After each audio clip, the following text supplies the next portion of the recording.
This year, there are 4 incredible new iPhones, and they're all built for Apple Intelligence. For transport of up to 20 people at a time.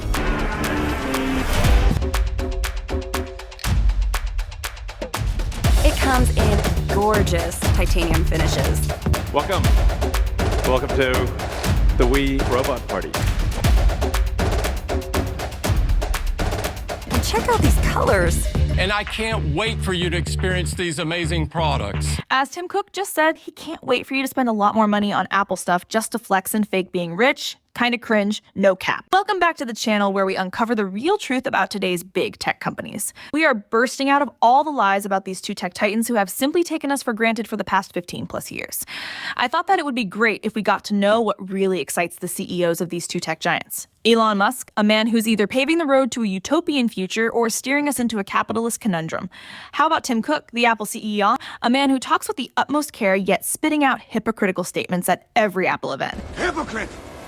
Now let's begin with Elon Musk, the enigmatic entrepreneur behind Tesla, SpaceX, Neuralink, and, oh yeah, he bought Twitter too. Unless you've been living under a Wi-Fi-less rock, you've heard his name splashed across headlines. It is said that he is one of the few billionaires who made close to $70 billion by the mere fact of Trump winning the 2024 polls. That is Elon Musk, the guy who rarely loses any battle fairly or unfairly. On the other hand, we have Tim Cook, the man who stepped into the colossal shoes of Steve Jobs to run everything business at Apple. While Jobs was hailed as a visionary, Cook has been steering Apple into new wild territories, which I simply call the green paper world. I hope you get my vibes. This guy is interested in one and one thing only, your money. I won't lie, I am proud that we have Elon Musk during this time in the history of human beings, and I love the idea behind Tesla cars, the poster children of sustainable driving. On the surface, they're the perfect antidote to our carbon emission problems.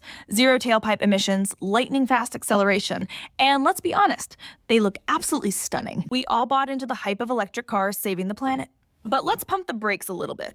Manufacturing those massive lithium-ion batteries isn't exactly green. It involves mining rare earth metals, which often has a hefty environmental toll and raises ethical concerns about labor practices. Also, as these cars age, their batteries degrade at a very rapid rate.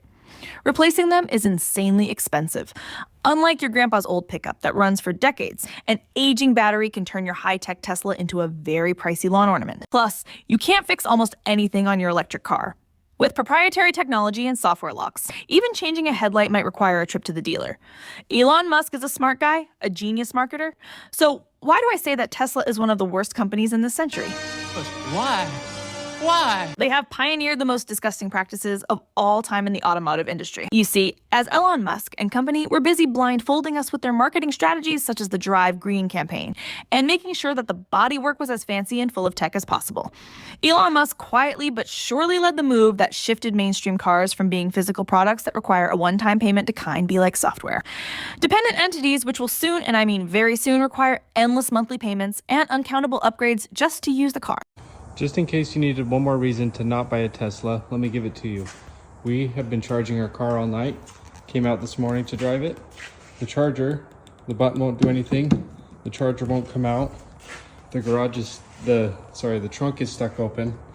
None of the doors will work. Can't get in my car. The Tesla app won't work, won't unlock the door, won't respond. So now we have a dead Tesla sitting in our garage. Someone the other day told me that if electric cars were worse than fossil fuel dependent cars, then world governments wouldn't be promoting them. I couldn't laugh any harder at this guy. Well, world governments require huge amounts of money to run.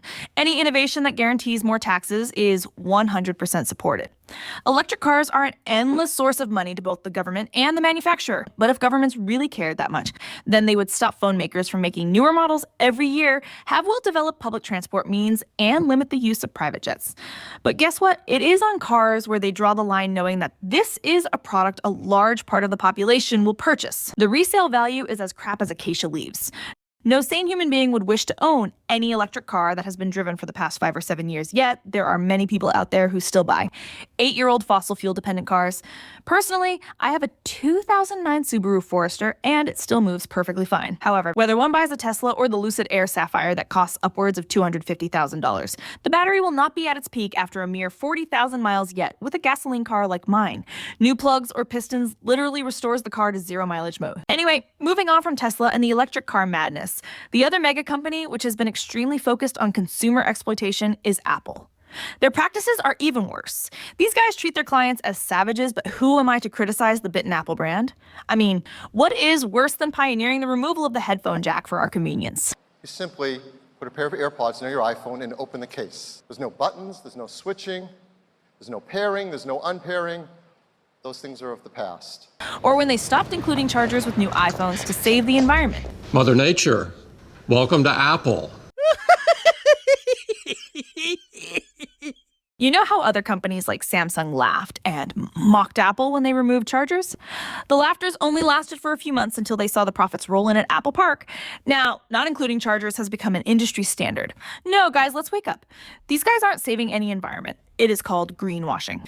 They are just trading one set of problems for another while fueling a new kind of consumerism, where upgrading is the name of the game. This is why I say that Apple is one of the worst companies in this century.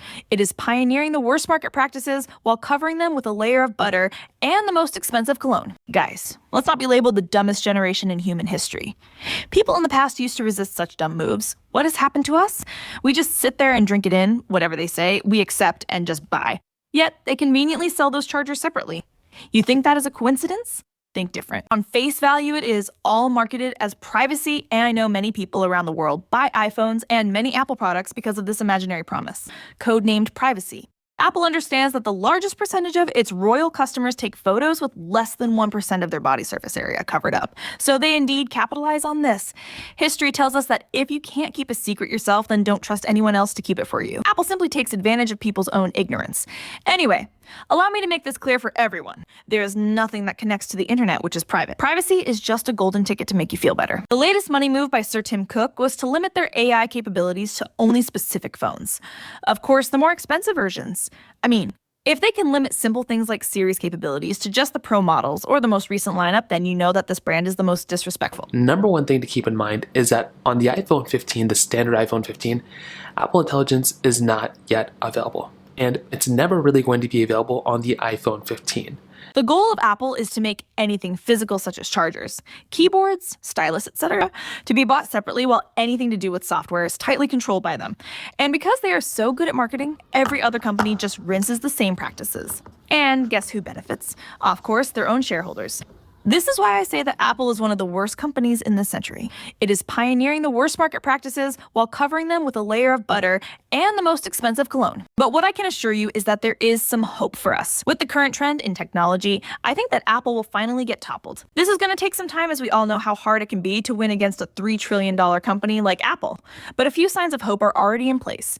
Think about it. If a $1 trillion company can launch a phone with 5 different colors and a clunky button on the side as their biggest additions, then you know they are only waiting for burial. Thank you for watching up to this point. Please like and subscribe so that we can reach an even bigger audience. We will have the widest gap between the ultra-rich and the poor if we keep applauding such moves, and myself as a YouTuber, I have taken on the responsibility. This channel is all about waking us up so we can make ethical choices during purchase.